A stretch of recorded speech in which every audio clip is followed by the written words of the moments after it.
house of fallen angels and the bastard children called Nephilim. God destroyed the Nephilim's bodies and doomed them to wander the earth in an invisible dimension, and they are still terrifying men. In our modern paradigm, they are known as demon spirits. The word demon is from the Greek language and means knowledge. The demon knowledge is greater than man's. The Bible tells of their creation in Genesis chapter 6, and they were the cause of the destruction of life on earth. The Apocrypha and early Jewish writings expound on these evil spirits.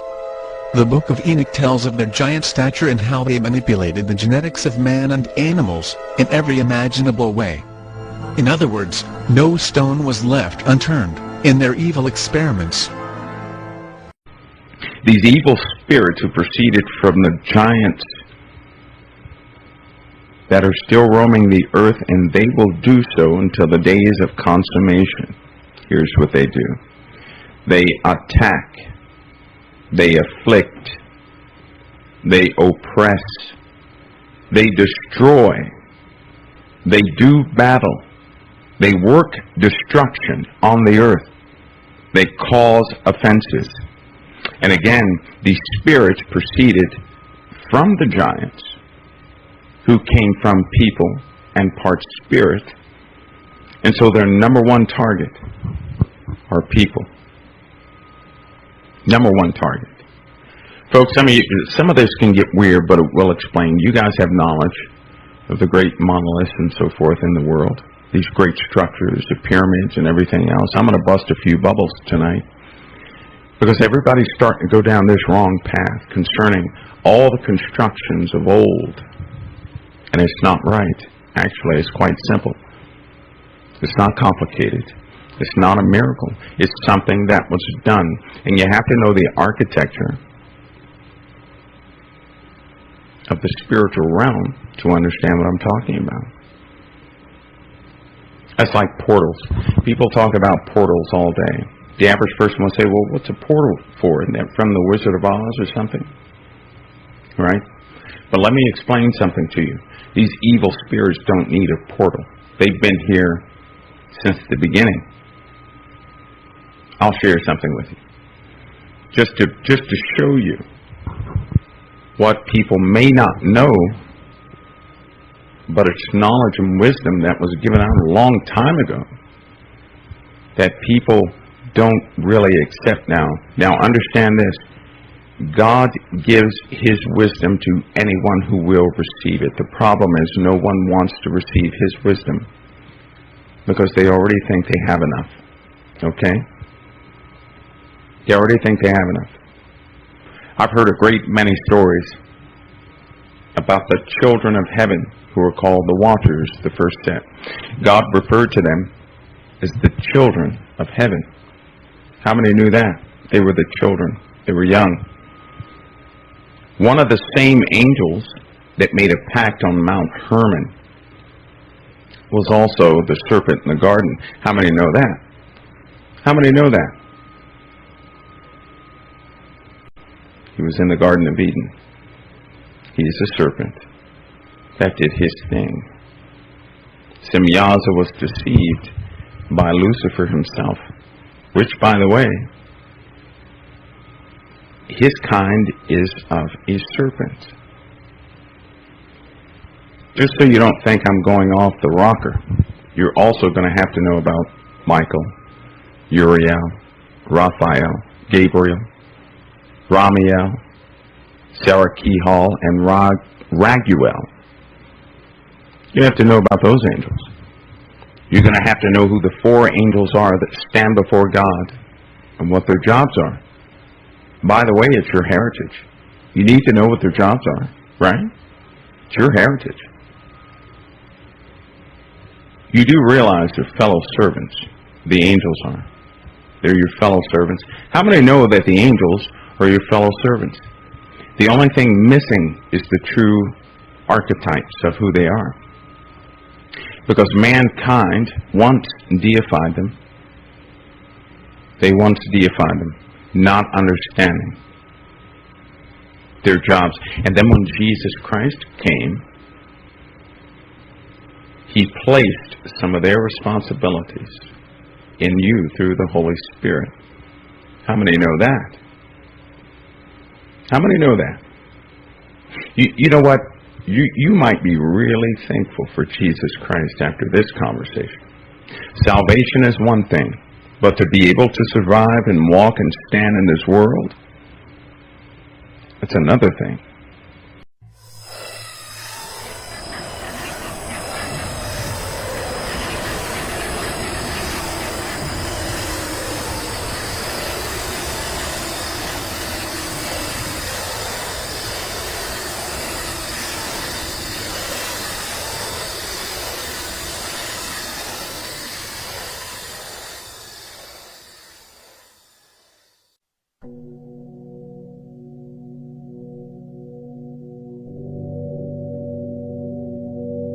Giants walk among us still, hidden in tattered robes.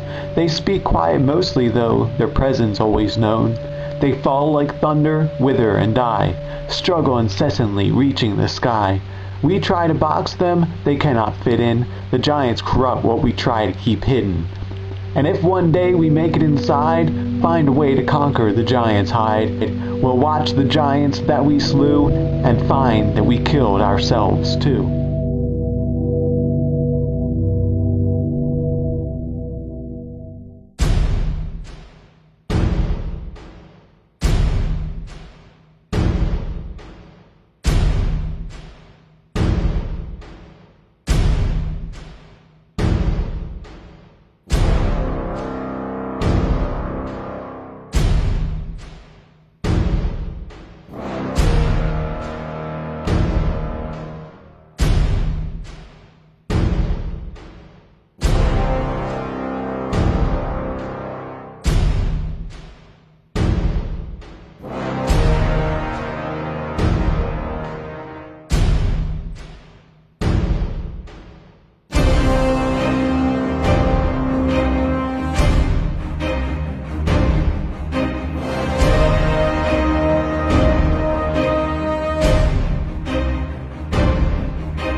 A good distance, 1,000, 2,000 years after the flood, he's writing this. And he says the Nephilim, the unholy progeny of the fallen angels and the women of earth, creating this hybrid being known as the Nephilim, were on the earth in those days and also afterward. In other words, and there's a lot of confusion about this. There's only one incursion. Nonsense. There are many incursions, multiple incursions. And in fact, when Joshua came into the Promised Land, Who's there? he had to fight, let's face it, non-human beings. They're called giants in the Bible. In Hebrew, they have many names. But my point, and here's the point, folks, that I want to make as we begin to talk about Watchers 8, because it opens on a note that you might find unbelievable. And we'll talk about that in just a minute. But I have to say that before the flood, the supernatural descended and touched the natural world. Jude talks about this. Sure. Peter talks about it. Good old Apostle Peter mentions this, the fact that the angels left their first estate. There are a lot of people who argue against this, saying, these were the sons of Seth and so forth. But for the sake of our today's program, what L.A. and I would like to stress is the fact that we are now entering those days once again.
North American accounts of the giant skeletons that were found in the Ohio and Pennsylvania Valley. I'm talking everything from 10 to 12 foot tall guys found in copper armor. And the more I investigated, I found out it was a worldwide situation where we're talking some really big skeletons, all the way up to 36 feet tall. If we only had basketball then, huh? Well, I can tell you this, when some of these guys, some of the British giants, for instance, one guy specifically, listen to this, a guy by the name of William Joyce in the late 1800s, he could lift a ton dead weight, in other words, 2,000 pounds. And that you're only talking about a guy that was 8 feet tall. So I think the situation that most people find in history is there are too many question marks. And when you're looking at the temples of the world, and you're looking at all of the, what would you say, the answers that are out there, but seemingly are, swept under the rug, I think it becomes apparent that for some reason, someone doesn't want the issue of giants brought up, and that's why I spent 3 decades dealing with it. And as you know, the book has got on the front cover a British explorer with 2 12-foot giants from Kashmir standing over him. Now, again, this was in the late 1890s, and as early as 1970, in the jungles of the Amazon, there have been actual reports of people running into very shy natives who are in excess of 9 feet tall. How tall do you think the little guy is in the middle on your cover of your book, Genesis 6? According to they claim he's right at 6 feet. When I got that from a group of people in London that have the only photos of these guys around. Also in the book, I have a picture of a 12'2" Irish mummy, and it's fascinating because later in the show we can get into the mummy issue. But the point that's fascinating is if you take guys that are all the way up to 36 feet tall, 20 feet tall. The Emperor of China had 2 15-foot guards. Charlemagne himself was surrounded by rather large individuals. We have a Roman emperor named Maximinius who was a giant himself. His wife's bracelet, George, would fit around his thumb. We're talking about people that are, we're talking about people with big egos, big appetites, and incredible strength. We're not talking about the medical situation that you see sometimes on the History Channel where they show giants as being these guys that don't live very long, obviously like Andre the Giant, who was a wrestler. Right. We're talking about guys with unbelievable strength, unbelievable knowledge, and unbelievable wisdom.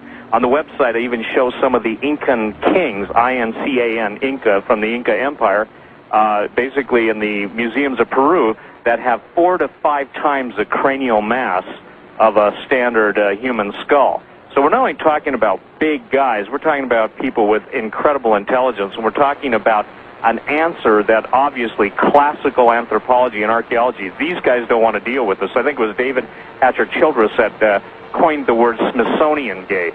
In other words, a cover-up of history that's rather pronounced. And when you begin to dig, as I began digging over 30 years ago, you can find out that the reports of newspapers in America, of newspapers around the world. Interestingly enough, after I did the last show with Art, somebody went on the website and they sent me from Eastern Europe, they've already sponsored I guess you'd say an undertaking to go into some of the caves where they found a whole, basically, cavern of giant skeletons.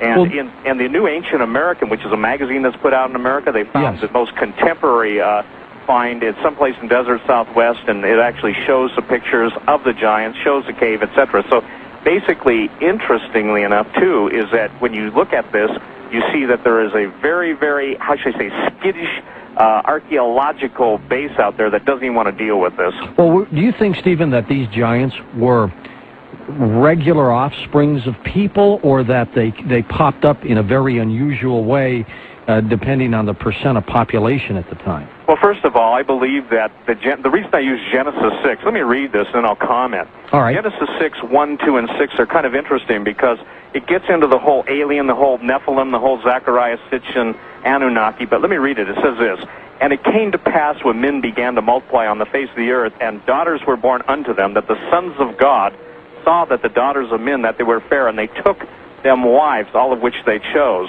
There were giants in the earth in those days, and also after that, when the sons of God came in unto the daughters of men, and they bore children unto them, the same became the mighty men which are of old, men of renown." Now, there are two opposing viewpoints on this. During about the 4th century A.D., the Catholic Church basically said, well, no, these were the sons of Seth. And the sons of Seth married the daughters of Cain, and out of good men marrying bad women came giants. We're talking about men, George, that had 6 fingers, 6 toes, and double sets of teeth. Now, that's kind of interesting because all through the digs in North America, especially in Catalina in California, Lompoc, where there's a prison in California, they found red-haired giants, 10 to 12 feet tall, double sets of teeth, 6 fingers, 6 toes. You go to South America, and the Mayan god Shambhala had 6 fingers, 6 toes.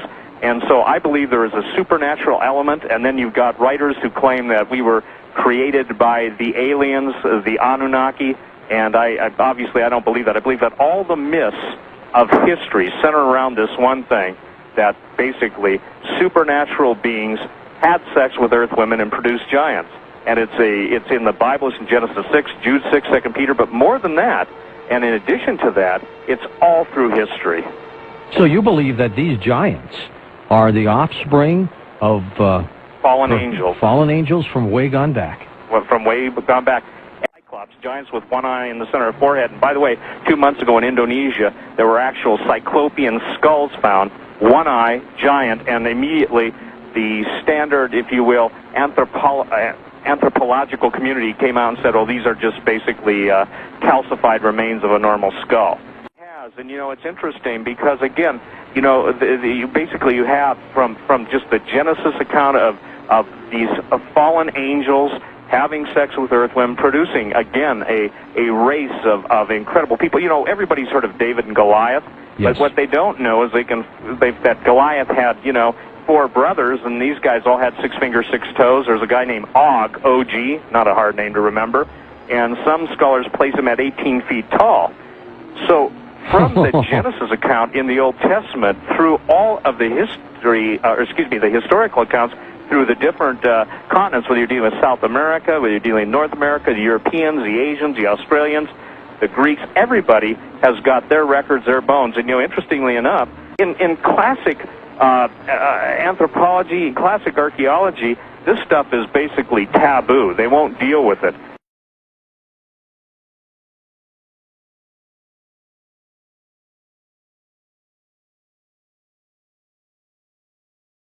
That extinct species of giant whose bones fill the mounds of America have gazed on Niagara as ours do now. And that quote is amazing for a number of reasons. First of all, that Abraham Lincoln said it. Number 2, that it shows how widespread the knowledge of the giants in the 19th century were. We were an agrarian society. The people were plowing fields all over America and turning up giant bones everywhere. The other interesting point is that an ancient town of giants was found on the Canadian-U.S. border near Niagara Falls with several hundred giants, houses with chimneys. They even found a blacksmith shop with 2 tons of charcoal and evidence of gold and silver work.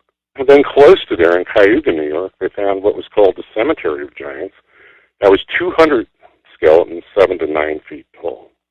A little farther down the state on the Pennsylvania line, they found 150 skeletons, 7 feet tall. And this continues all the way down the coast of America and all the way across the middle of America and out to Catalina Island in California, which is one of the most astonishing stories you'll ever hear. The Smithsonian, when they started out, they published their first book in 1848 on the ancient monuments of the Mississippi Valley. It was an incredibly open-minded study with beautiful drawings of all of the mound builder finds that they had made in the middle of the country. Now, we're not talking about American Indians here. We're talking about what they refer to as the mound builder culture. And that predates the Indians, and it reached its height probably around 1200 AD. But we're now getting dates all the way back to 10,000 BC. And this mound builder culture is pervasive. The Smithsonian report itself said there was several 100,000 mounds in the United States. Now, in 1879, Major John Wesley Powell, who was a famous Western explorer, was made the first head of the Bureau of Ethnology. In 1879, he issued what was called the Powell Doctrine. And the Powell Doctrine forbade any evidence of pre-Columbus contact in the Americas. He said we're dealing with Aboriginal savages who are illiterate. There's no signs of higher intelligence. Basically, it was carte blanche for manifest destiny, and also one of the cornerstones of the Smithsonian was the theory of evolution. And the theory of evolution, in a nutshell, says that we keep getting bigger and smarter over time. And you can't very well have 7 to 12 foot giants everywhere in America and argue that we're getting bigger and smarter. So Nope. that pretty much, and they've never rescinded the Powell Doctrine. So in case after case after case, these skeletons are being sent to the Smithsonian and just disappearing. In the book 1491, he estimates that Ailes Hedricka, who was the head of the Smithsonian from the turn of the century, and the man that came up with the absurd Bering Land Strait, they all came, down from Asia. Yeah. Yeah. They estimated in that book that he had secreted over 30,000 skeletons during his tenure and refused to examine them. What happened with them then? Do we know? Well, I think it's kind of like that Raiders of the Lost Ark movie. They put them in boxes and they go off somewhere into the memory hole.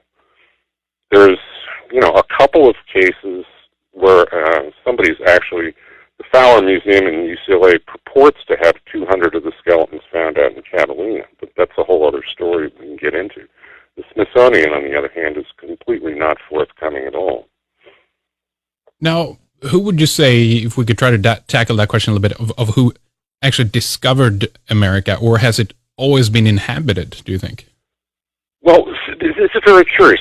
Some of the finds, including the Spirit Cave mummies, which were found out in Nevada, they were discovered in the 1940s by the University of Nevada under several feet of bat guano. And they were incredibly well preserved, red hair, still intact, and covered in an incredibly finely woven fabric made out of tule reed, which is like papyrus. These things were dated at the time to be 1,000 years old and promptly filed away. And several years ago, a University of California researcher heard about them.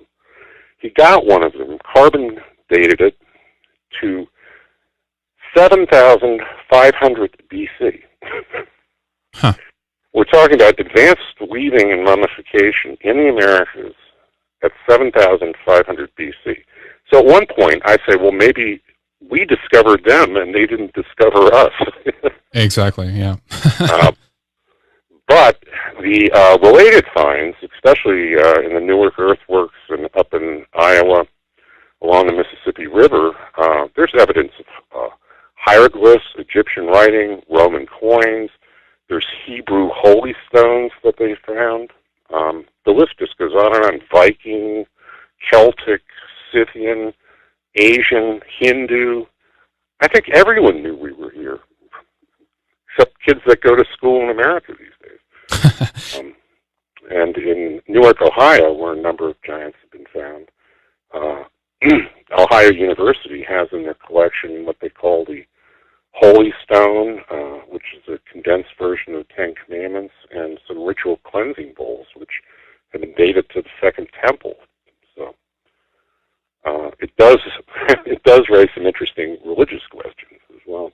I mean, when we think about this, then, if we consider cultural diffusion as opposed to walking over the Bering's land bridge there, we have a potential situation where different peoples for thousands of years have traveled over to America. I mean, there's this with the copper mines, which seems to have pretty established that there might have been trade routes going back to, Absolutely. I don't know, 2,000 years, right? Well, the copper mines in Keweenaw Peninsula in northern Michigan are some of the most interesting, fascinating things I ran across in the book. Right north of the tip of the peninsula is something called Isle Royale, which is an island that's virtually made out of copper. And it's the highest quality, purest copper in the world because of the volcanic upthrust. The copper was all exposed to the air and the sulfur impurities burned off. Now, they've got evidence of mining there that go back 10,000 years. And there was two professors from Michigan that published a book that estimated 1.5 billion tons of copper were taken out of there. The kings and queens of the giants in the mounds that I go through in the book are almost always covered in copper jewelry, copper crowns, copper armor, micas, often in association with that. But that in no way accounts for the extraordinary amount of copper that was taken out of there. And there's indications, there's some rock art I saw that looked like a boat from Crete had been engraved. And there's stories of monolithic docks up there, quays, dams, all kinds of things. So there's, and also I even ran across, they won't test the European copper for the Michigan signature, but its purity is over 99%. Right. So it's so unique. And also their copper working techniques were superior to anything we have. They used annealing, which was hot and cold water and cold hammering. And report after report says these axes are as strong as steel. We don't understand how they were made. So, who do you think was responsible for the mines, for the mining? Well, again, there's huge finds of giants up there. I mean, basically what we're talking about is not that America was populated exclusively with giants, but that the ruling class was composed of giants. And mound after mound after mound, the central burial is of a giant. Sometimes he's surrounded in a sun circle burial with 10 warriors with their feet pointing at him. I have a great series of reports out of Tennessee and Kentucky that was done by Dr. John Haywood in 1823, where he went over 100 years of the stuff they had been finding there, and they found 9-foot blonde-haired giants in secret caves with roll-away stones, sacred springs, standing burials with monoliths around them. Just extraordinary stuff. Golden Gate Bridge. It's built out of steel, and it expands. And you've got to have expansion joints. So when you're driving on the deck of the bridge, you'll cross over a grate, and that grate is interlocking like the fingers on your hands.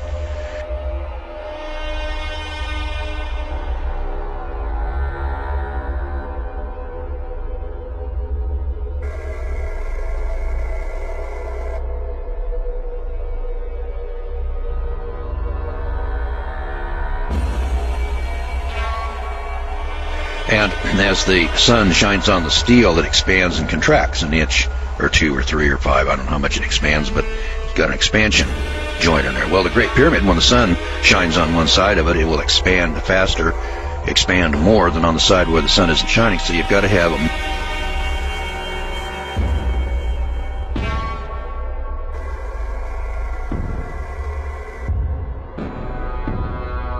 Golden Gate Bridge, or the Bay Bridge. And of course the Twin Towers, they didn't last very long. Now, it would say to me,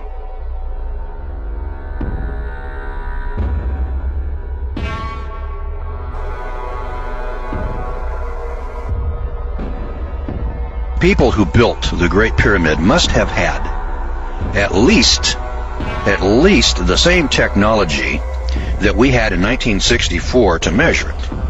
You know, just my common sense says to me, if we couldn't measure the damn thing until 1964, because we didn't have a laser transit, then the people that built it had to have at least had the technology of a laser transit to build it. Because up until 1964, boys and girls, we couldn't duplicate it without the laser transit. So whether the guys who built the thing, and I was told this one time, I said, well, how did they level it up? Now the thing sits plumb. It's level.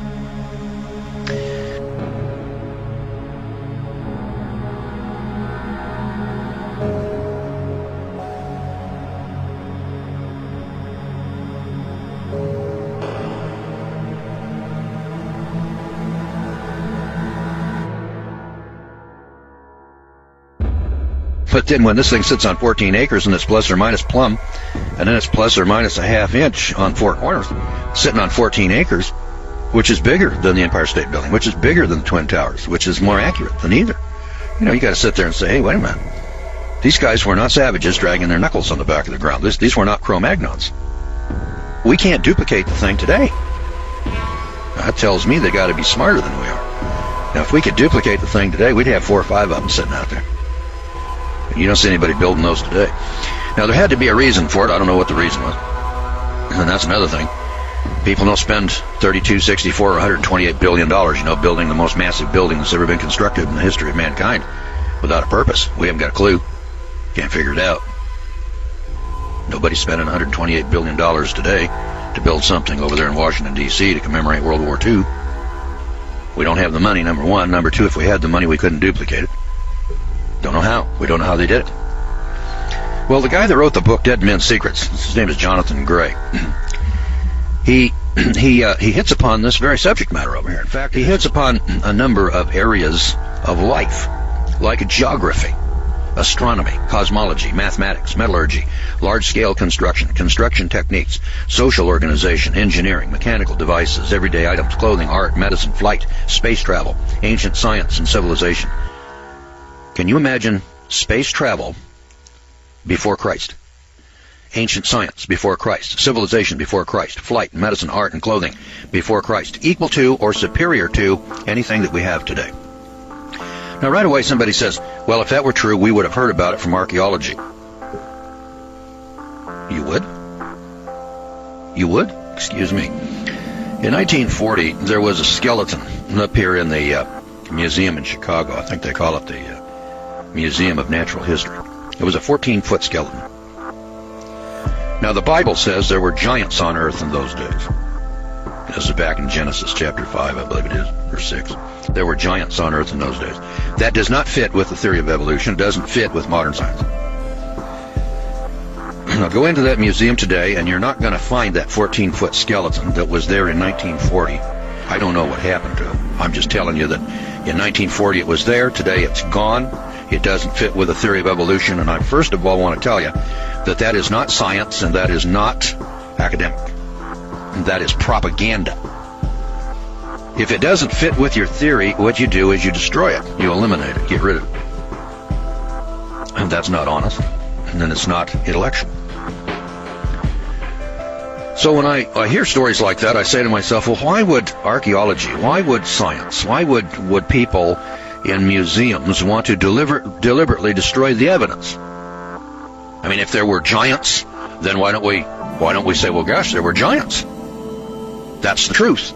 How many of these giants were there? Well, now, it could be that the 14-foot giant was just an anomaly. It happens once in a while. You look in the Guinness Book of Records, there was a guy that was just, I think it was 8'11", or 8'10.5" or something, just a shade under 9 feet tall.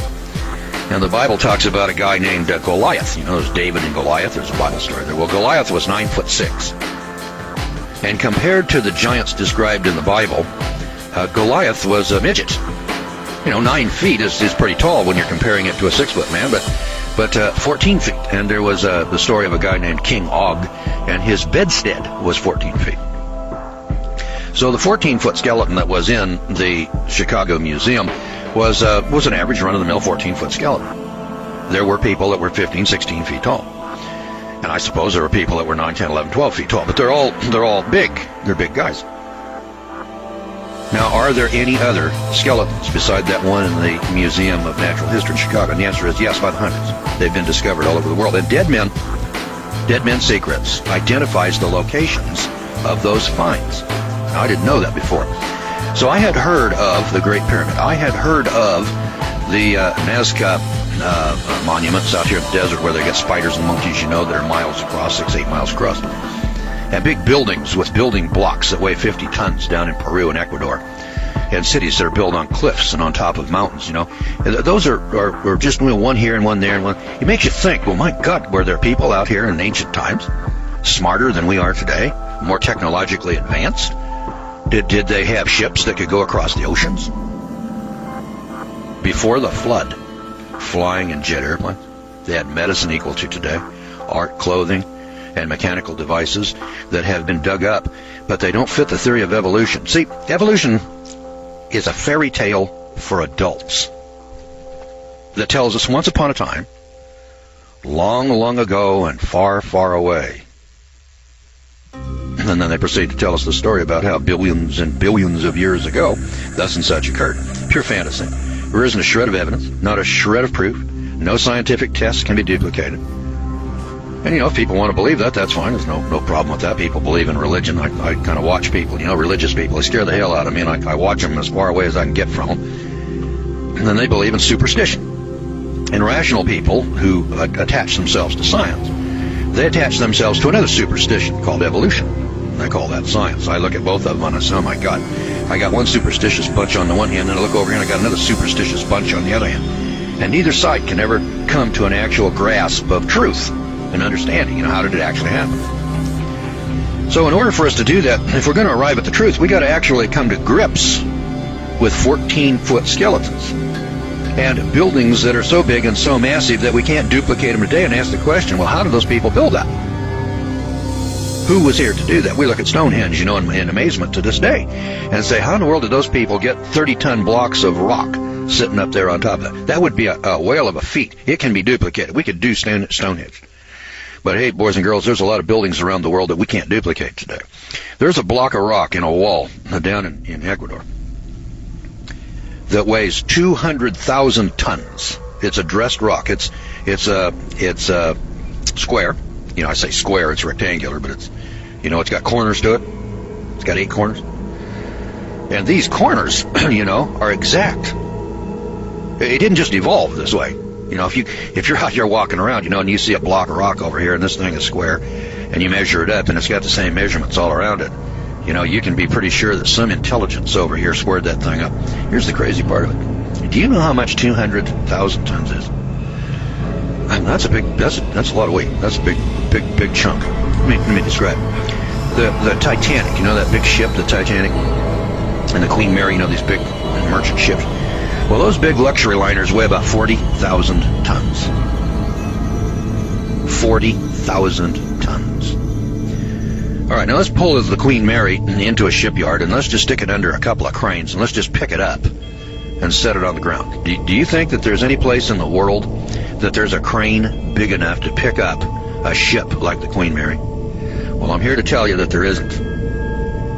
So when they want to work on a ship that big, what they have to do is run it into what they call a dry dock. That's a big hole in the ground that they can flood with water. They can float the thing in, and then they let the water out of it, and the thing settles down on the bottom, and then they can go in there and then go to work on it. So when we want to work on a ship, we have to put it in a dry dock. You can't pick it up. Now, there are places that have cranes that pick up fishing boats and just pick them up out of the water and stick them over here on the ground, and then they work on them, and then they pick them up off the ground, and they set them back in the water.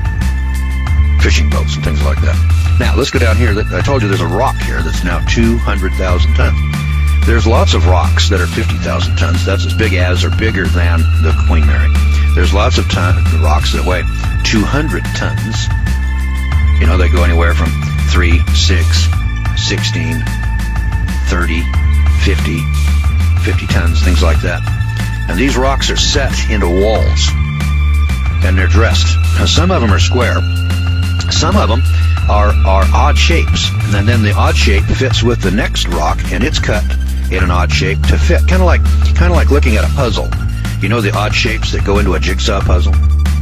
And remember that the tab has to fit into a corresponding hole. And then when you're doing a jigsaw puzzle, if you'll think about it, yeah, it's true, you got a tab and you got a hole, but they don't fit together perfectly. So if they don't fit together perfectly, well, then obviously it doesn't go there. All right, well, these rocks are built like a jigsaw puzzle. They're so close together you can't stick a knife blade between them. So they were cut. There isn't any technology today that can cut rock irregularly and then put them together. None.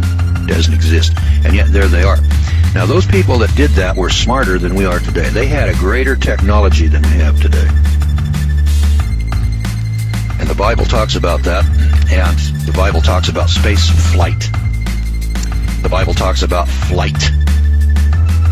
And yet your preacher doesn't talk about that because if he did, he wouldn't last long as your preacher. Because he subscribes to evolutionary philosophy, and he doesn't tell you everything that's in the Bible. And unless you read it for yourself, you wouldn't know that. And most religious people don't read the Bible. They haven't got a clue. So atheists and agnostics and evolutionists, they don't read the Bible because they don't want to. The religious guys, they don't read the Bible because I'm not sure that they're capable.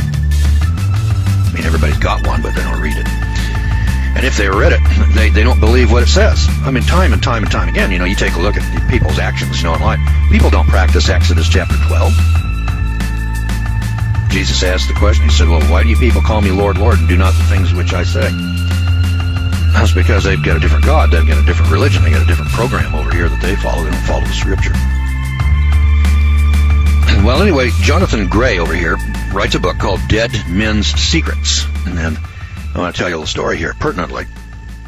William Prescott, the great archaeologist, reminds us that a nation may pass away and leave only the memory of its existence, but the stories of science that it has gathered up will endure forever. You see, folklore is a fossil of history. It preserves history in the guise of colorful tales. Far from being a collection of fables, it is a recital of actual past events, even though from generation to generation some facts have become distorted or forgotten. Professor I.A. Efremov of the Soviet Union cautions that historians must pay more respect to ancient traditions and folklore, and he accuses Western science of snobbishness in rejecting the tales of the common people. We must face it, legends are usually based on hardcore fact. Take the legend of Troy, for instance. No scholar ever took the Iliad or the Odyssey of Homer as history. But Schliemann, putting faith in it, discovered the mythical city of Troy. The Iliad spoke of a cup decorated with doves, which Odysseus used. In a shaft, Schliemann found the 3,600-year-old cup. Herodias told a fabulous story of a distant country where griffins guarded a golden treasure. This land, Altai or Kim-Shan, has now been found, together with ancient gold mines and decorations from a high culture, prominently display the griffin. This vague myth is now seen to be a fact. Mexican Indian legends spoke of a sacred well of sacrifice into which maidens and jewelry were hurled. Historians dismiss this as a mere tale, until the well at Chichen Itza was discovered in the 19th century. Now, more than any document, the Bible has been assailed as a collection of fanciful myths. And yet, to the embarrassment of its critics, archaeological discoveries have proved time and time again that the fabled cities, mythical persons, and impossible events were not only true, but they were in fact reliable historical reporting in every detail. And indeed, the Bible can now be regarded as the most accurate and the most trustworthy source of history that we possess. All right, so these legends are usually based upon hardcore fact. Now, our ancestral memory of the Golden Era. If we were to credit the collective testimony of all ancient races, man's early history was truly an incredible history. It was a golden age of advanced civilization, of original giants who had superior intelligence and technology. This appears to have been a universal truth known to everyone in ancient times. Sacred records affirm that at the very beginning, soon after the fall from paradise, men possessed extraordinary mental abilities.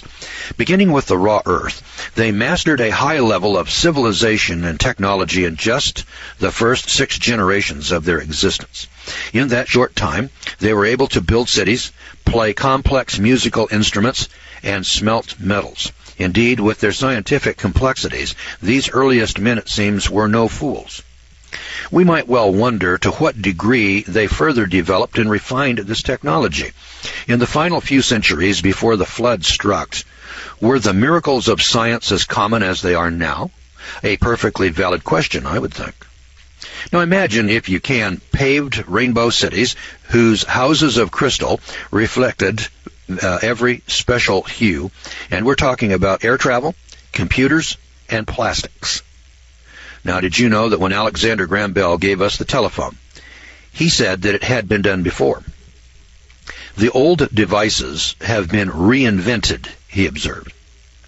Yes, you read it right. That's exactly what Bell said. He said, in fact, the question was pressed further by the eminent British scientist Frederick Soddy. He's a winner of the Nobel Prize in Physics, and he wondered whether the ancients might not only have attained our present knowledge, but a power hitherto unmastered by us at this time. Now, there are physical remains also. So, in our quest here for the truth concerning ancient civilizations, we've got to have some physical evidence. as a jurist or a lawyer, if we went into court and we wanted to prove our theory or prove our side of the case, we'd have to have some kind of evidence. We call them exhibits, physical evidence. Now, where did Bell and Soddy get their information? Well, quite possibly from some rusty old records. Nevertheless, our quest is not based on ancient text and reports, but on accepted scientific discoveries. There are recently discovered artifacts that cannot be dismissed, namely objects of metal sitting in museums today that are unquestionably made in the ancient world that would have required very advanced technology to produce, a technology not to be repeated until our day today. The weight of evidence grows daily, evidence that all of the major secrets of modern technology were known and then forgotten long ago. Evidence that early man did create a society that surpassed ours in all aspects of development. The entire world is really a dead man's tomb. It's a treasure hunter's paradise. As we prize or we open the coffin, suspense builds. And slowly we are lifting the lid on a lost technology which almost smacks of science fiction. We come face to face with such absurdities as brain transplants, colonies on Mars, and invisible men. And then we wonder, what's next? Well, admittedly, such concepts almost strain credibility. And we're tempted to ask, could the ancients have really advanced so far? It may help to consider our own age. As recently as 100 years ago, were not most of today's inventions totally unknown, even unbelievable? Since then, the spawning has been very sudden and very rapid. And what's more, the present age of basic discoveries is hardly at its end. It is forecast that just 15 years in the future, the accumulated knowledge that we have today will double in just 15 years. Now, can you grasp what that means?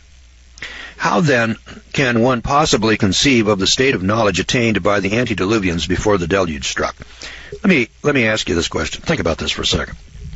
In the Bible, it tells us that they were artificers in brass and iron in Genesis chapter 4. An artificer in brass and iron. Let's go back to Columbus. No, we look back 500 years and we say, well, that's the Middle Ages, and technology wasn't as advanced as it is today, but we had ships. And we had metallurgy, we had swords, and they had some cannons, they had guns, they knew about gunpowder. Well, in Columbus's day, in 1500, they were still casting cannon in sand. A turret lathe had not been invented yet. Metalworking tools, such as lathes, were yet to be discovered in the future. Now, if we were casting cannon in sand 500 years ago, and within 500 years, we're putting men on the moon, if in Genesis 4 they already had advanced metallurgy, that is, the mixing of metals together, which is advanced beyond casting cannon in sand, couldn't they do the same thing in 500 years? Now, the amount of time from Adam and Eve until the flood was 1,656 years. So if in the first 1,100 years, they were able to reach metallurgy, then they had 556 years left with which to duplicate the technology that we have today. Now, there's an obscure scripture here in the Bible. I thought I'd point this one out. It's in Deuteronomy chapter 30, that anticipates space travel. I looked at this some years back, and I kind of marveled, and I said, why would God even put such a thing in there unless he was already familiar with? In verse 4, it says, if any of yours be driven out unto the outmost parts of heaven, from thence will the Lord your God gather you, and from thence shall he fetch you. How far out into the heavens has man traveled that he has been lost on other planets or on other moons, like, say, our moon or Mars? I don't know. It never entered our vocabulary until the last 50 years. It's been in my lifetime. When I was a kid, we used to read the comics, and there was a guy by the name of Flash Gordon. That was science fiction. That was in the 1950s. Nobody ever thought that anybody was going to travel to the moon, or build a space station, or put satellites up in the air with which we could bounce radio waves off of and telephone calls. Never occurred to anybody. We had Dick Tracy with a watch, a two-way communication watch. Today we all have cell phones. Dick Tracy, science fiction, 1950. He's got a two-way wrist radio. Today everybody's got a cell phone talking with people anywhere in the world. Now we did that in the last 50 years or so. And notice that the technology that we have here today, in the world today, just take a look around you, computers, automobiles, airplanes, jet airplanes.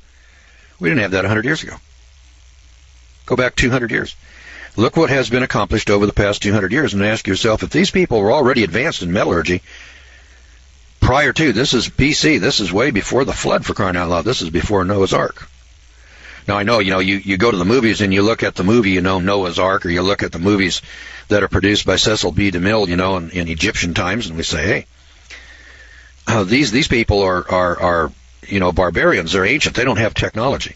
They're building pyramids that we can't duplicate today. They're building buildings and monuments that we don't have a technology to do. But they're dragging their knuckles on the ground and hitting their women over the head and dragging them off. That's preposterous poppycock. It's insane. Doesn't add up with the physical evidence. I mean, that pyramid is sitting there, boys and girls, like it or lump it. It's there. We can't build one today. We don't have the money. There isn't anybody in the world, including the United States of America, has got the money to duplicate that Great Pyramid. Technologically, we could do it today, but it wasn't until 1964 that we were able to do it. Now, those people back in those days, they built that thing. And here's the Bible talking about space travel here in Deuteronomy 30, verse 4. And I'm sitting there saying, if we can come to space travel, if we can come to jet engine flight in 100 years, from 1900 to 2000, this isn't too much of a stretch of my imagination to see somebody doing this prior to the flood. And do we have any physical evidence of it? Oh, you betcha we do. Physical evidence abounds. Not 1 or 2 or 5 or 10, but by the hundreds. By the hundreds. For instance, he's got some sections in here. I'm going to flip over here to, I guess, number 16. Let me get to chapter 16 here. The one that as a contractor, the one that I was really surprised to see. There are 64 examples of construction techniques that have not been duplicated until the 20th century. That's not the buildings themselves. That's the techniques, like concrete. We think of cement today, building the Empire State Building with steel and concrete, as being something new and modern that we just came up with in the last 100 years. You go back here 200 years, you didn't see any Empire State Buildings. Now, that's a modern technology. There's some buildings that have been built out here in the hinterlands, and there's microscopes. Did you know that in Moses' time they had microscopes? I was absolutely amazed. Glasswork and microscopes. I'm going to give you some examples. 24 examples of glasswork and microscopes sit in the museums today, not on display. They sit down in the basements, hidden away so that you can't see them. Like the skeleton of the 14-foot giant up in Chicago. They're not on display. They exist. They were found. They've been recorded. We have the pictures of it. We know that they're there. But they don't fit the theory of evolution. And anything that doesn't fit with evolution is not put on display. Nobody has an explanation for it. Well, there's an explanation. When you see something like a 200,000-ton block of rock that is set in position, somebody had the technology to make it, pick it up, move it, and set it into place. We can't do that today. And since we can't explain that, and our fairy tale dream world says that we're evolving better and better, smarter and smarter, it doesn't fit with the evolution fairy tale. So then we ignore it. We hide it. We pretend it doesn't exist. As I said, that's not science, and it's not academic. It's just propaganda. So we're in chapter 16, and we've got some buildings. I want to point out a couple of 3 buildings here. We've got about 10 minutes. So. A startling surprise awaited Captain Don Henry on that particular day in 1976. He was 40 miles off the southern coast of Florida directing sonar readings on the ocean floor. Suddenly, an immense pyramid-shaped structure showed up. It was 300 feet below the surface. Subsequent underwater closed-circuit TV was to show the pyramid to be about 420 feet high. It's a veritable skyscraper, nearly the size of the Great Pyramids of Egypt. When 12 other pyramids turned up on a NASA satellite photograph of the Amazon jungle. Noted author Charles Berlitz and Dr. Manson Valentine, curator of the Miami Science Museum, excitedly organized a major scientific expedition to the underwater pyramid, the first of its kind, which set out with a crack team of 15 archaeologists, researchers, and divers early in August of 1978. At the same time, a NASA-supported expedition led by Florida explorer Philip Miller set out for the Amazon jungles of Peru, accompanied by a documentary film team to investigate the foliage-covered pyramids found there. I'm intrigued by an apparent relationship here. Huge ruins throughout the world generally resemble each other in construction, as well as in geographical and astronomical alignment. What is more, constructions which are technologically impossible today face us. Precise construction and colossal size indicate that the builders had unknown techniques and energy sources at their disposal. It makes one feel that these magnificent, time-defying ruins that still exist after 4,000 years can hardly be the work of primitive barbarians.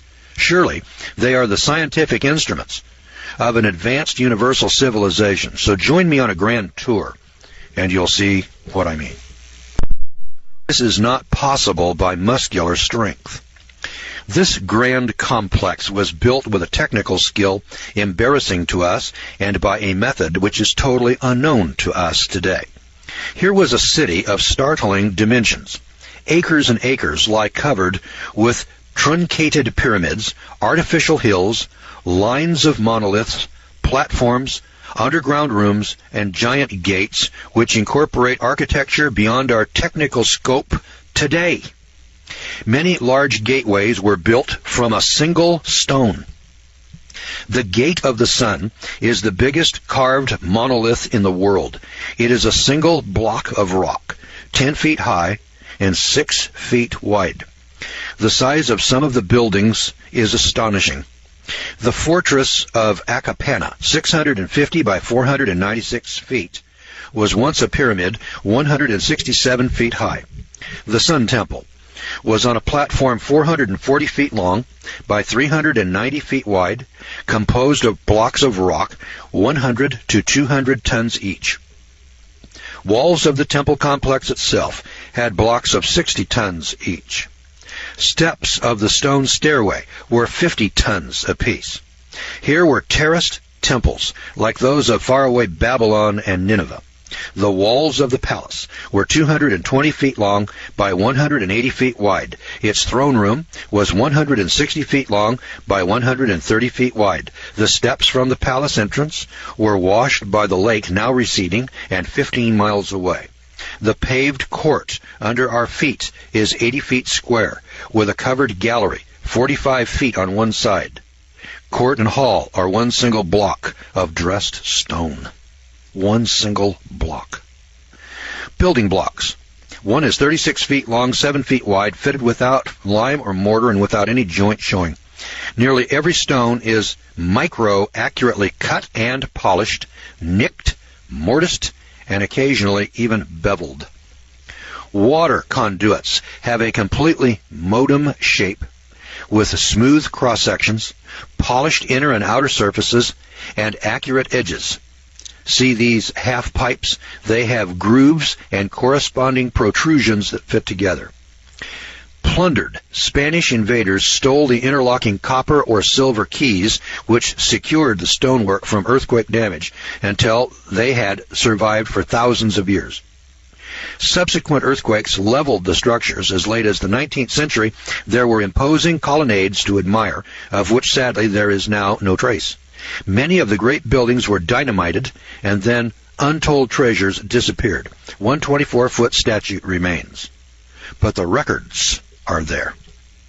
You see, when the Spanish got there, they made records of it. And then they tore them down, blew them up, to salvage the gold, silver, and the metals, shipped them off to Spain. Here's the point. Here are buildings at 12,000 feet in Bolivia that we could not build today, let alone at 12,000 feet. And we're being told, in our movies and in our books, that these great monuments were built by slave labor, and they were built by hand, without wheels, without pulleys, just by pure muscle. That's preposterous poppycock. You talk about fantasy world. Hey, you talk about fairy tales. That's a fairy tale. But it's better than that. All right, we are reviewing the book called Dead Men's Secrets. So last time I gave you an introduction, and I said, hey, listen, there's some big monuments around the world. In fact, in this chapter 16, there are 57 of these examples of architectural marvels and wonders that are built around the world that we can't build today. You know, it's one thing to say, well, yeah, we could duplicate that today. But when you've got monuments out here, as I pointed out last time, you got a block of rock that weighs 200,000, not 200 tons, 200,000 tons, which is 5 Queen Marys. Somebody quarried that block of rock and then moved it and set it in place. There isn't anybody in the world today that can do that. The entire Russian apparatus, the American, the Russians, the French, the British, the Europeans, the Chinese, all combined, can't pick it up and move it. Now, somebody did that past tense. Now, how'd they do that? We don't know. We ain't got a clue. And there's 57 of those stories here in the book. It's called Dead Men's Secrets. You can probably get a copy of it down at Barnes & Noble. It's fairly new. It's 2004. The author's name is Jonathan Gray. And it's put out by an outfit called, kind of an odd publisher here. I've never heard this name before. They call themselves Teach Services Incorporated. Published by Teach Services Incorporated. They got a webpage. It's www.teachservices.com. And it's TEACHS is in capitals, and ERVICES.com is in lowercase. It's the way they've got it here in the book. I'm very impressed by the book. I have heard about these stories. I have heard about batteries in the Museum of Baghdad. And I've heard of airplanes out of Ecuador, model airplanes, little models of airplanes that were jets. And today we would look at that and say, my God, that's a jet airplane. And made out of silver, little ornaments and things like that. And you hear about these little stories, the 14-foot skeleton I told you about last time that was in the museum up in Chicago, disappeared. And this author points out that the Smithsonian is sitting on warehouses full of this stuff. And they won't put it out. They haven't destroyed it. In some cases they have. It's been destroyed. But much of it is in the warehouses. And they're not putting it out on display. It doesn't fit evolution. And if it doesn't fit evolution, then we don't put it up.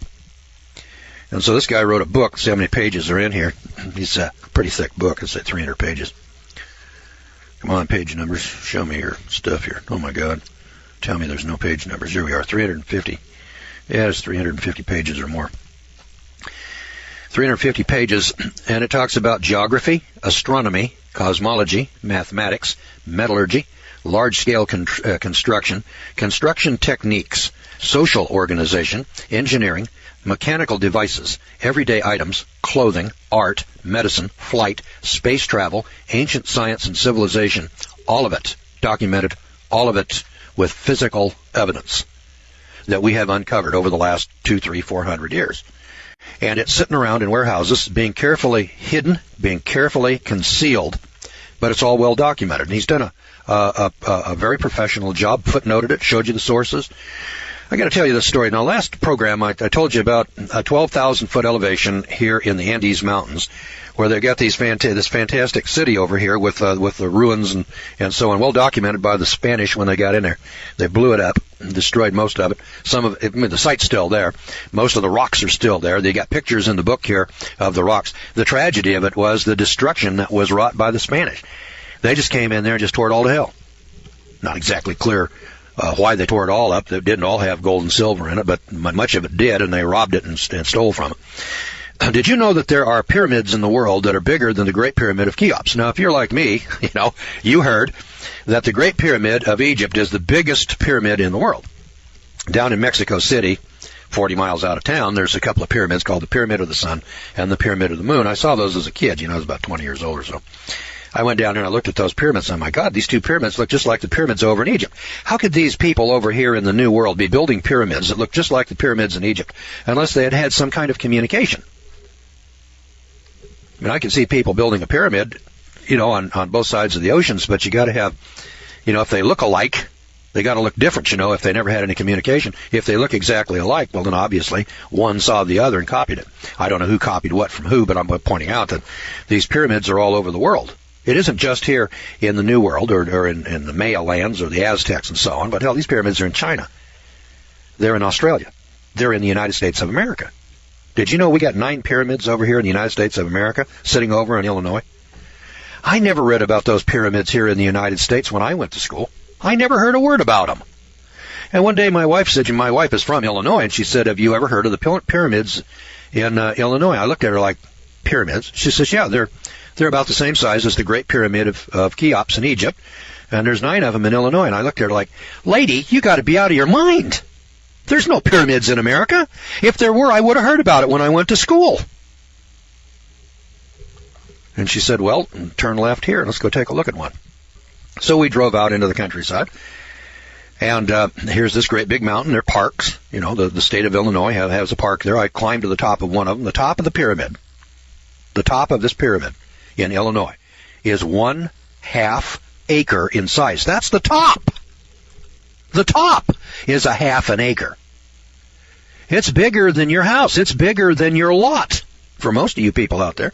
I was looking on the computer last night, and we were taking a look at houses in the Los Angeles area, and there's lots, 7,000-foot lot, 8,000-foot lot, 6,000-foot lot.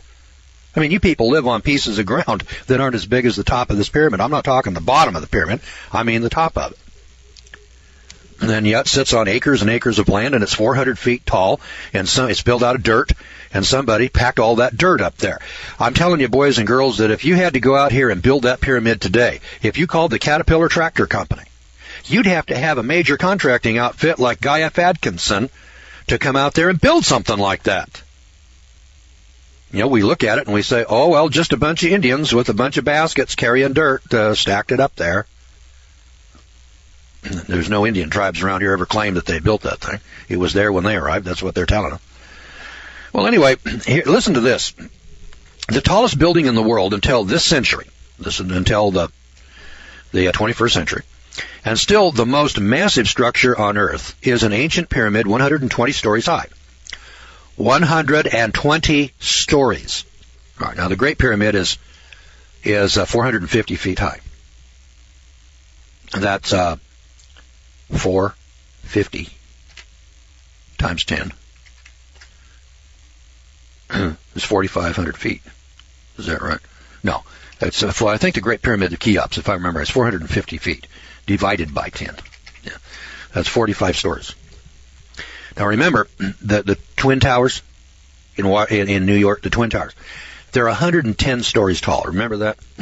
I think they were 1,100 feet, as I recall, because there's 10 feet to a story, known round numbers. So you got 110 times 10. Yeah, they're 1,100 feet tall. All right. This pyramid is sitting in China today. Today, in China. Where they find all these great things every once in a while. Well, it stands on a long, desolate, flat stretch of land 40 miles west of the ancient capital, Xianfu, on an old dirt road, caravan trail, and crosses from Peking, or Beijing they call it today, to the Mediterranean. About 2,000 feet at the base, it rises some 1,200 feet. All right, it's 2,000 feet at the base, and it rises 1,200 feet.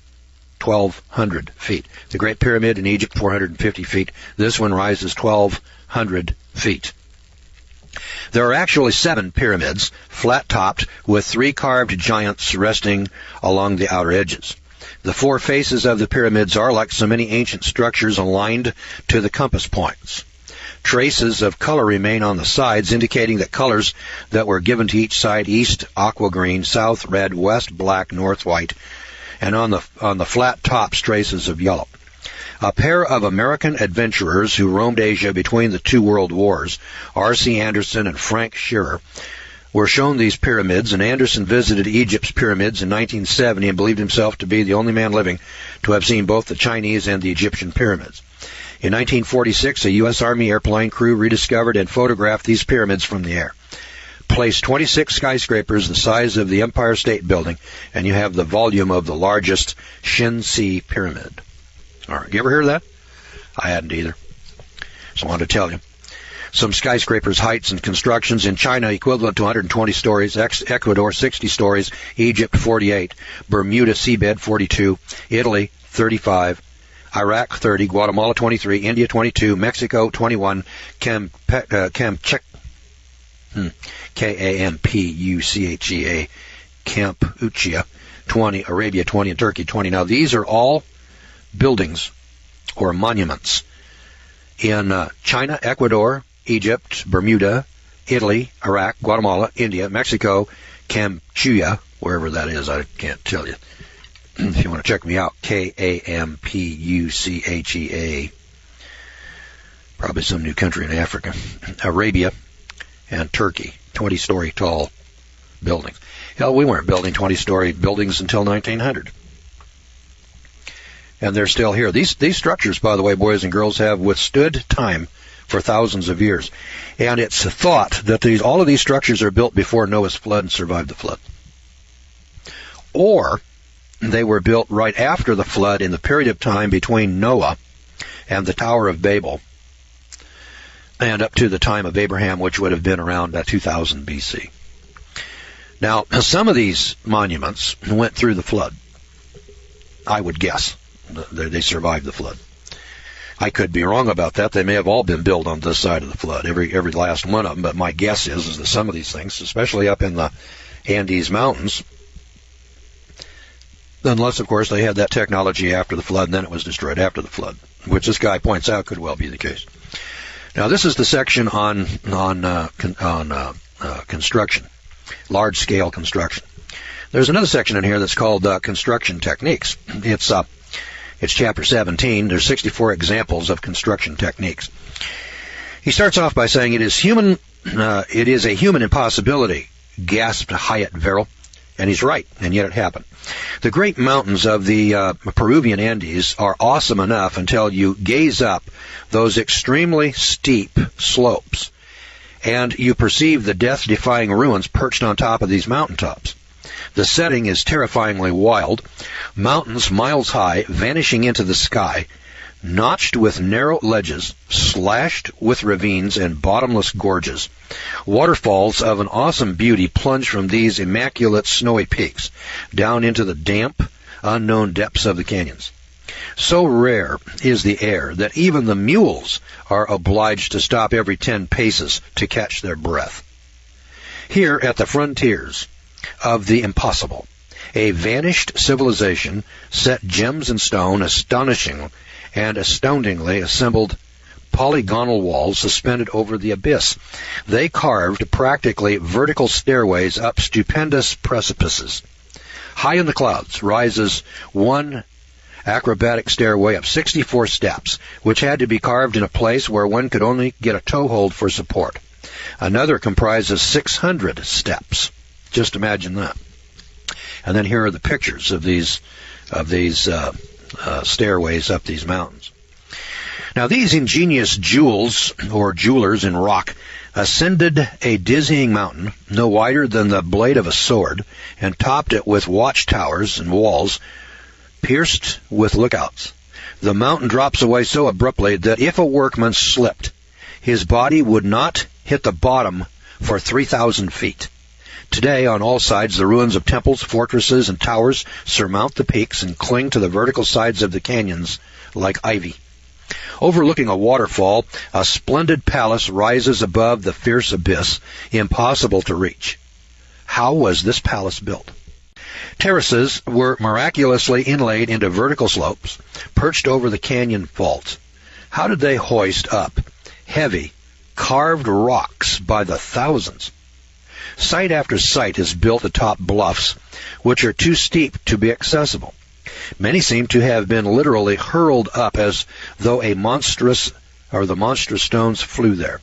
A high carved niche opens out over the abyss, under a ridge shaped like the letter I. The rock was leveled and encrusted with carefully joined stone cubes. Only a daring mountaineer hanging from a rope could possibly reach it. The builder magicians, I tell you, had no sense of the impossible. Everywhere loom buildings that defy the laws of equilibrium and gravity, as well as vertigo. These are a triumph of human daring and of technology which almost smacks of science fiction. And would you believe it? Sometimes the enormous blocks were brought from quarries more than 1,000 miles away. Now, boys and girls, let me point this out. You got rock. Now, these aren't the super big rocks. These are rocks, of 10, be 3, 6, 9, 10 tons. Little rocks, about the size of the rocks that went into the Great Pyramid, the blocks of rock. But they're raised up on mountains, steep mountains, that are up around 10 to 12,000 feet in the Andes Mountains, where the air is so thin that the mules have to stop about every 10 paces to catch their breath. Now, how the hell do you build stuff like that up there in those mountains? It isn't being built by muscle labor. It's being built by some kind of machines and mechanical labor. Now, many are covered with intricate carvings. No man alive could duplicate such carvings with the stone tools that we find. As Hyatt Verrell remarks, it is not a question of skill, patience, and time. It is a human impossibility. I mean, we're just taking a look at it, boys and girls. It's there. Like it or lump it. There's the pictures of it here in the book. And I've seen this, time and time again. It was the Incas and the Aztecs, that built some of these monuments years ago. How'd they do that? Where'd they get that kind of technology? And the thing here that is so ingenious in this book are that these kinds of monuments have been found all over the world, and the genius that this guy, Jonathan Gray, has put together here is that he's rounded up not one or two odd ones like you and I have heard about, reading about it in Reader's Digest, or some odd story. I mean, he put it all together. Antarctica. There are traditions of a legendary rainbow city where the colors of the rainbow are said to have been used in the construction of the buildings and even in the paving of the streets. In Rome, glass-storied theater. Emilio Scararo, S-C-A-U-R-O, Scararo, one of Sulla's generals, had a 3-floored theater built at Rome for 80,000 spectators. The first floor of marble, the second floor of glass, the third of gilded wood. Boys and girls, 80,000 spectators. The big stadiums of baseball and football today hold 50. The big stadiums. Is there an 80,000-seat stadium here in the United States of America? If there is, send me an email and let me know where it's at. Would you? I don't think there are any 80,000-seat stadiums anywhere in the world today. I haven't heard of any. This guy in Rome built an 80,000-seat stadium. Worldwide, the use of concrete, the standard mixture of sand and cement that makes up most building blocks of today, was evidently worldwide. Listen to this.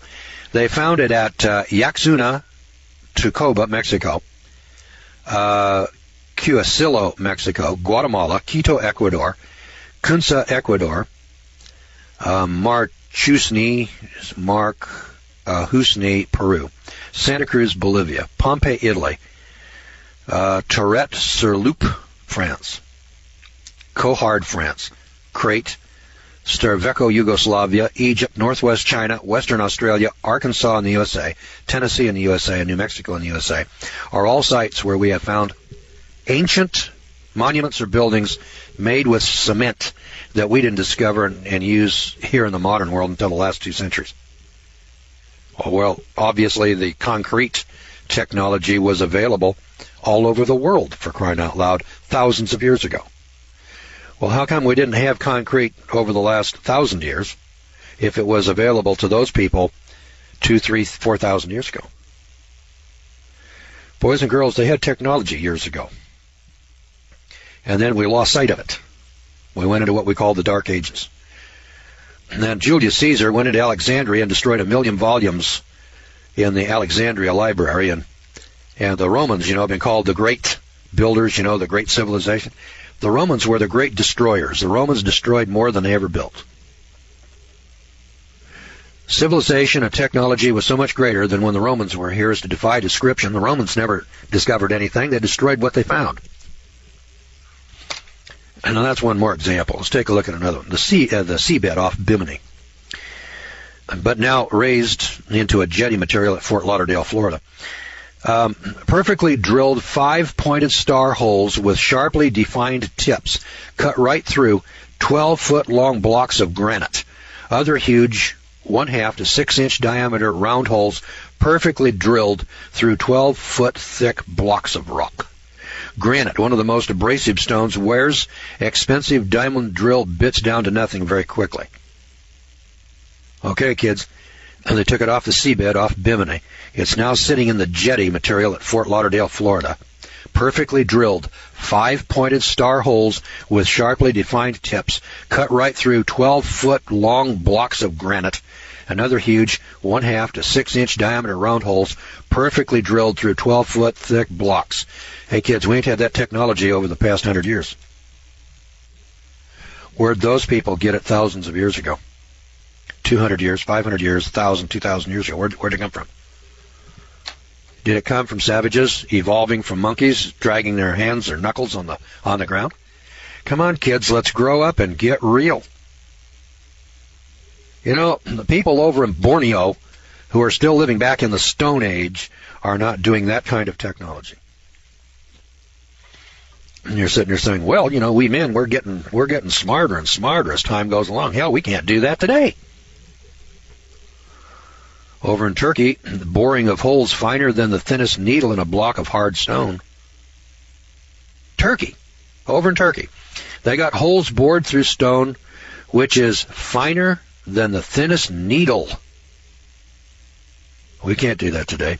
Boring into granite rock with drills that turned 500 times faster than modern power drills today. 500 times faster. In Peru, Tibet, Egypt, and the Sudan, outer walls sheeted in gold, silver, polished marble, or sparkling white gypsum.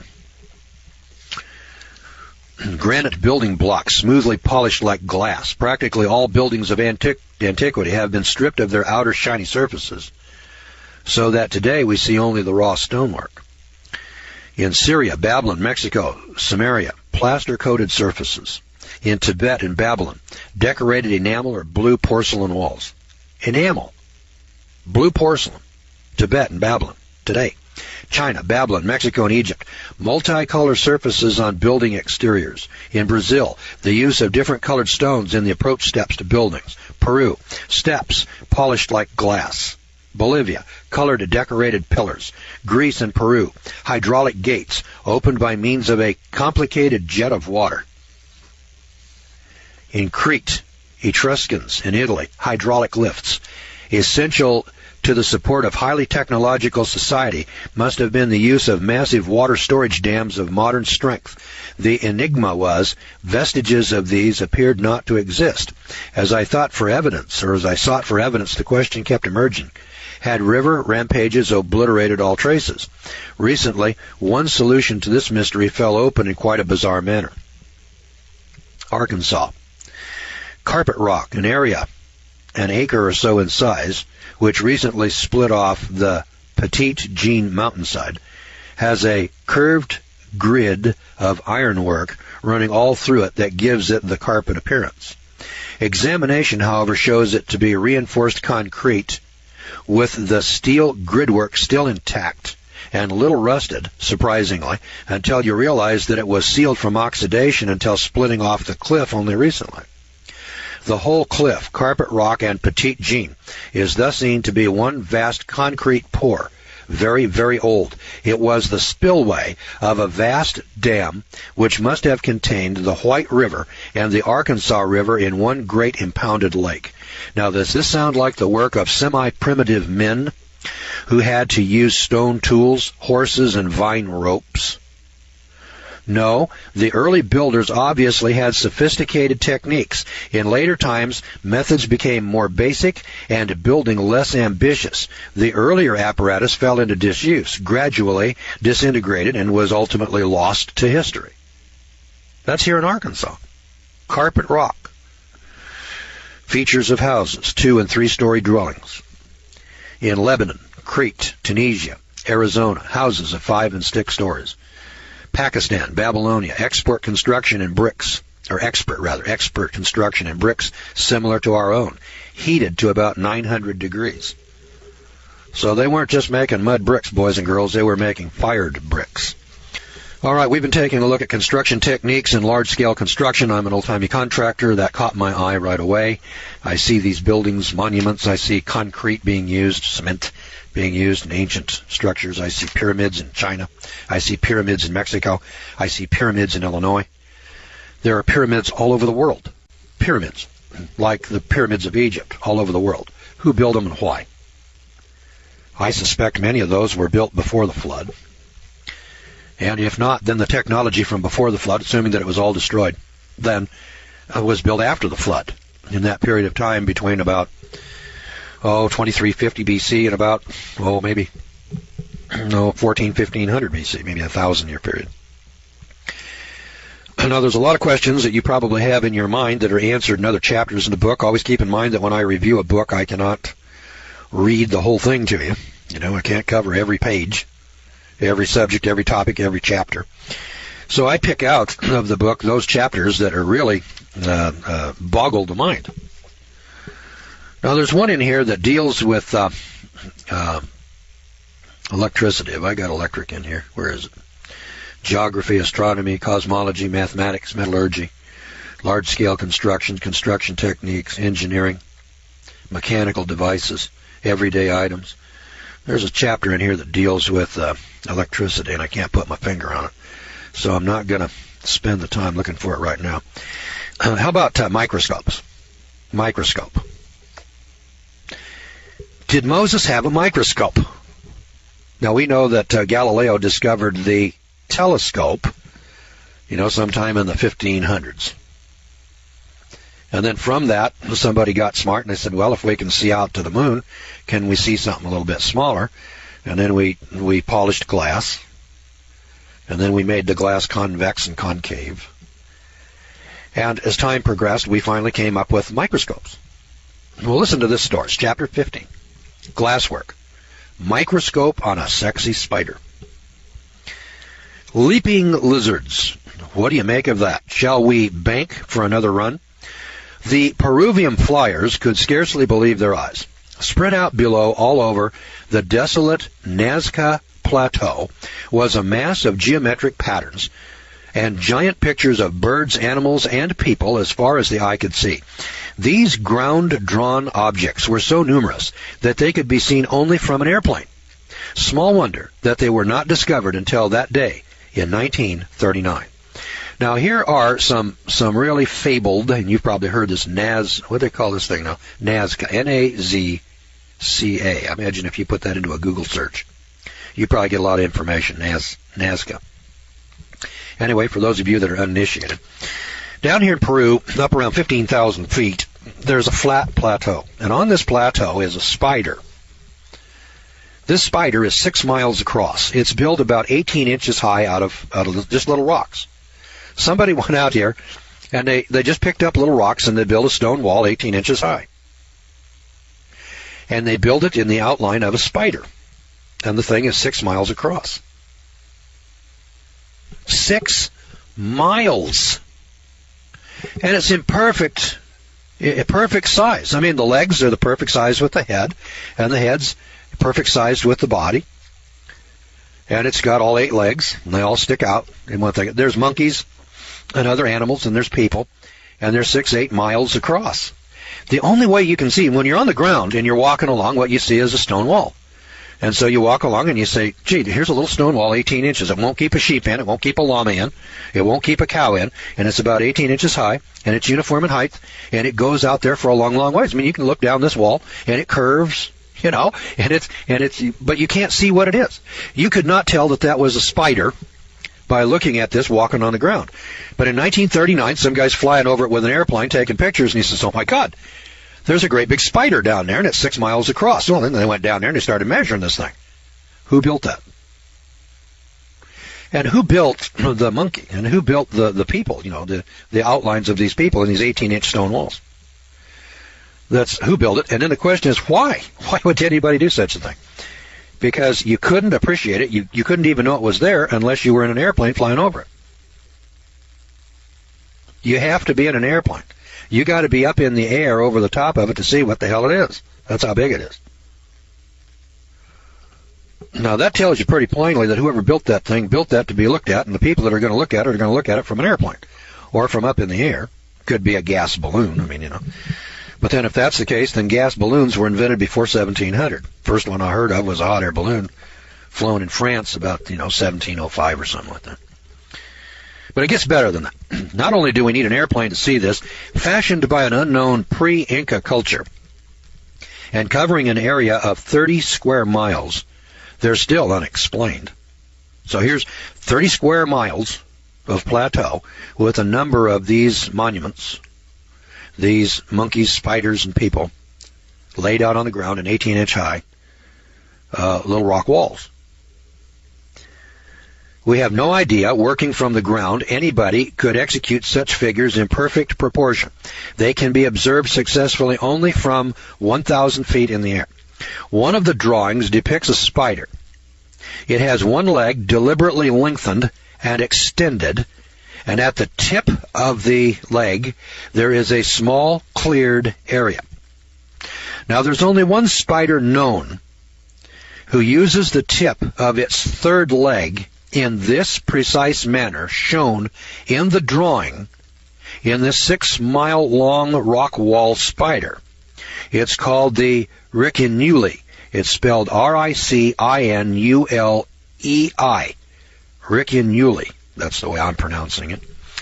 It inhabits caves deep in the Amazon jungle. This spider is recognized by scientists for its unique method of copulation, for which it uses that extended leg in the described manner that's in this spider at Nazca Plateau in Peru. It is an extremely rare species of spider. Now, for the incredible part. This spider's mode of reproduction can be only observed by the aid of a microscope. Boys and girls, let's stop and think about this for a minute. Up here on top of this plateau is this huge spider, 6 miles across. You can't even see that this is a spider unless you're up in an airplane at least 1,000 feet in the air. So you can look down on it and see 6 miles across. This spider is in perfect proportion. It's built out of rock. It's not big rocks now, just little ordinary rocks. You can just pick them up and stack them in a rock wall. And the spider now, from the tip of one side of it to the tip of the other side, is 6 miles across, and then from the other side to the other side, it's about 4 miles across. It's wider than it is. It's longer than it is wide. So it's 4 by 6 miles. You got to be in an airplane to see it. The third leg is extended in a way that only this rare spider extends its leg. This leg is used in copulation, in reproduction. And the only way that you can see the way this spider reproduces with this leg is with a microscope. What's that tell you? It tells you that the guy that built the spider up there had to have a microscope to observe the spider so that he would know that the spider reproduces with this third leg. Then when it's reproduced, it's done by a spider being built in stone walls in perfect proportions, 4 by 6 miles. Now, boys and girls, that's quite a story. So the question is, how were these artists able to find and then observe their tiny model unless we concede that they inherited a knowledge of science equaling our own, including the use of the ground optical lens in a microscope? Turning therefore to glasswork, we find ourselves treated to more surprises from the ancient world. And yet nothing is incredible any longer. The word impossible should have become literally impossible for us. China, before 2500 BC, Assyria, 2700 BC, and Medzamer, Armenia, 2500 BC, the making of glass was well known. In Haifa, Israel, a glass block weighing 88 tons. There are only 2 masses of glass that are larger than this 88 tons, and both are the casts for the huge mirrors of the Mount Palomar telescopes. Got this? Ancient times, 88-ton piece of glass. It's sitting in Haifa, Israel.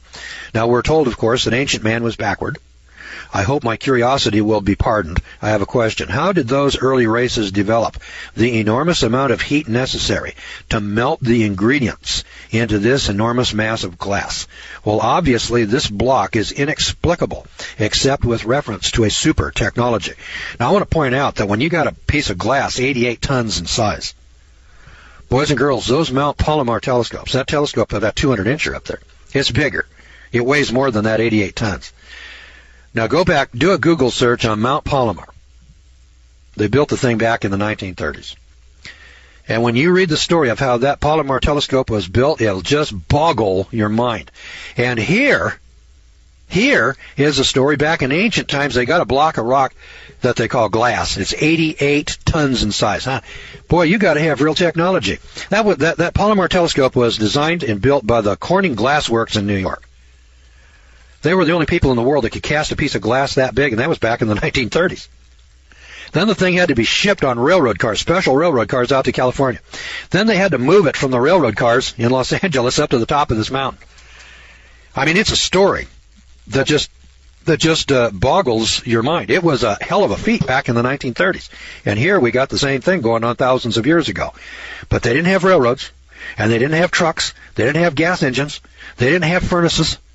Way back there, they were dragging their knuckles on the ground, hitting their old lady over the head and dragging her off by the hair. That's what we're told in school. Come on. What we're dealing with here in modern times is a fairy tale, like the Land of Oz for adults. Evolution is a fairy tale for adults, and they tell us long, long ago and far, far away. What a bunch of horse pucky. Now, the book again is called Dead Men's Secrets. The author is Jonathan Gray. I'm not sure you'll find this book in a used bookstore. It's pretty new. It's published in 2004. I think if you went to Barnes & Noble, they'd probably get you a copy of it. Dead Men's Secrets. I don't know where this came from. I've got books stacked up here in my office that are here for review. I probably have 30 stacked up here now. I picked this book up the other day. I couldn't set it down. I never saw anything like it. Now, I've heard these stories. I've heard of that Nazca Plateau. I probably read about it in Discover Magazine or maybe Reader's Digest, or something like that. And then, you read these odd stories, and then you say, God, that's really amazing. And then, you don't hear any more about it. Over a course of a lifetime, you probably can think of 10 or 15 of those. This guy, Gray, has them in here by the hundreds. There's one section in here that has 103 examples. On construction, there's chapter 15 and 16. One of them's 57. And the other one is something else. I've forgotten exactly. Yeah, here it is. There's 57 examples of skyscraper height, huge constructions, and etc. And then there's 64 examples of construction techniques that are modern. Techniques like concrete that I told you about. Now, I can't sit here and read them all to you because I want to cover a broader spectrum than that. But listen, there's 18 areas of life and technology. Like sailing around the world. Columbus discovered America back in 1492, and we say, hey, he was the first guy to get over here. I've mentioned this in the past. That's poppycock. Poppycock. When Columbus got here, there were people here, for crying out loud. To say Columbus discovered America is nonsense. When he got here, the continent was people. There were people everywhere. So obviously those people got over here somehow. So the archaeologists come along and say, well, yeah, they did, see, but there was this land bridge between Siberia and Alaska. And they came across that land bridge.